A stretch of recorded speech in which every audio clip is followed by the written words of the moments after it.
Well, the Dragon Boat celebration and the best things to buy inside this gacha encounter, and as you can see here, I am now on the second day of this. We've used up all 100,000 gems, and this is where we're sitting for our green leaves and our gold leaves. A little bit over 18,000 for the green, 538 I think it is for the gold, and I have landed 120 shards of that Dragon Boat there, so we already have that at, let's say, 1 star. So starting off on the advanced exchange, clearly the big winners here are going to be those awakened cores at 160 apiece. And like I said, haven't spent any money. We're already at 538. I could pretty much pick up 3 of these things just on their own. I think it is pretty easy. If I wanted to, I could grab a 4th, but there's still some other good things I want to get in here, but I'll still at least be picking up one of these things. The limited collection box, I'd say stay away from this unless you're at the very end game and that's all you really need left is to go and get collectibles. And I'd also say probably stay away from the Dragon too. We're getting them from the actual gacha there, so no need to really go and dump it into this unless you have that magic number left over and you want to pick that up. For the limited brand selection box, this may not be a bad choice for you if you're like me and you took it to Mythic and you just are sitting at Mythic. This is going to take you, I believe, 5 copies of these, so you're going to buy all of them just to get it up to Mythic +1, if that's a route you want to go. Still, having it at Mythic already, you're not getting any extra skills, you're just getting a boost to those percentage stats. However, that Skeleton Spellblade might actually be a better way to go if you did go and buy the fun. Getting this here and getting all 5 copies, this will allow you to take it up to Legendary +2. The Epic skill doesn't sound that bad, but the Legendary one here, if you are running a combo or counter build, this might actually come in pretty good use for you. And given that these are only 60 apiece, I think that might be the route I'm going to be going after I go and pick up one of those actual Awakened cores there. Probably come down here and maybe dump 5 into them, or at least enough to get this thing to Legendary. Now, I want everybody to remember this day right here, because this is going to be the turning point on the channel for me. These S rank boxes,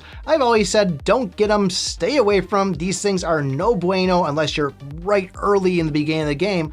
But now, given with this whole new jewel system, needing to sacrifice S grades, going and needing to use a legendary to unlock the 4th or 5th slot on them, these things are a pretty good high priority, and at the cost of them here, they're really not a bad rate to go. Still, that S Epic Legacy box is one that you should be chasing after too, but I'd say if you can, you have some left over, definitely consider getting those S grade boxes. And as always for me, I'm going to be picking up a swap talisman. It's going to be a little tougher here now that we're going and getting rid of some of these legendaries, but this is something that I need to do to go and take another shadow ring and turn it into a judgment ring. And if you are chasing after a single adventurer, putting star levels on that, the blessing scroll really isn't a bad idea to try to max out that blessing skill. But for this side, Awakened cores, that Skeleton Skullblade, these S grades, and the S Epic Legacy box, that's probably gonna be the way to go in my opinion, of course with picking up a swap talisman too. Don't forget, these aren't just for the gear, but also for the arcanas, so if there is something you need to switch back and forth between those, it's nice to have these things on hand. For the normal side, we're gonna jump right down to that golden bamboo leaf. There's 3 of them in here. They're really not that pricey,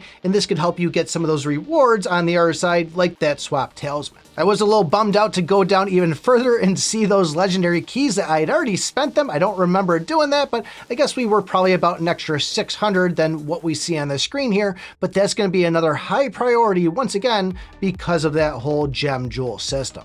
The wishing scrolls, the elite packs, pick those things up too. The cost of these things, the quantity of them, it's pretty much like they're giving these things away for us. And where they are a little bit pricier on this one, the inheritance books, still a good way to go. Not as cheap as the other things, but they could still come in handy, and I'm probably going to be spending it given how much of this stuff that I have. The Epic Legacy box, definitely another big winner there. Make sure you're picking that up. But as always, I say stay away from those random ones. I've had bad luck on them. They just never give me what I want to get out of it, so I'm not going to get them unless I really have nowhere else to spend. But with all these Mount Core selection boxes, I don't think that'll be an issue. But still, go and grab all those other things I just said before you start going and getting these selection core boxes. I myself am going to be setting 900 aside to go and get the Everstones because I am so close to those immortal treasure stats on it that I want to have these things around. But I also have the mount growth event going on right now, so I'll probably come down here and just get the horseshoes, get the extra hammers out of that, and complete that event too. But as far as these core awaken boxes, the legendary one is probably going to be the main one you should focus on. It's